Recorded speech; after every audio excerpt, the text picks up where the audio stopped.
When I think of my oil and gas career in terms of old cases that I've been involved in, the one I think about most primarily is a case that I tried I was a fairly young lawyer, but in terms of the work I had been doing at the time, I felt pretty seasoned.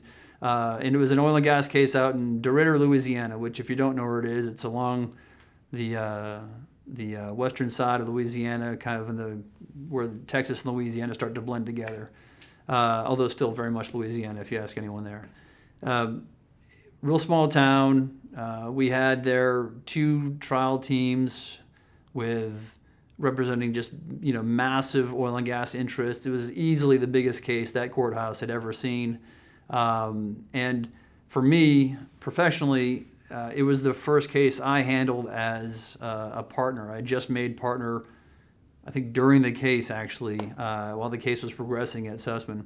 And so it was the first case that in trial where I wasn't necessarily the first chair, but I was the person, in my mind, I would call it the executive officer, the person kind of lining everything up, getting everything done, and having to be responsible for making sure we had a stack of witnesses ready to go the next day, that they were prepped, if you were doing it, to actually be the prep.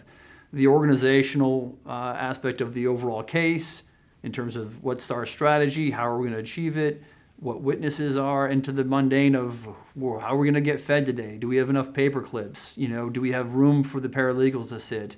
What happens when this goes wrong, and reacting to each step like that?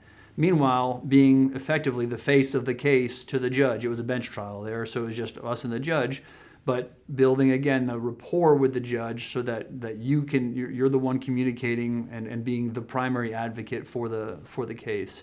That was my first opportunity to do that, and I will remember that for my whole career. I'm really proud of the result and the effort we put forward, but it was a really unique case that in my mind, I think of it as my doctorate in oil and gas law, right? So where I put into effect a lot of things that I had learned sort of in the school of hard knocks of being a lawyer involved in oil and gas cases.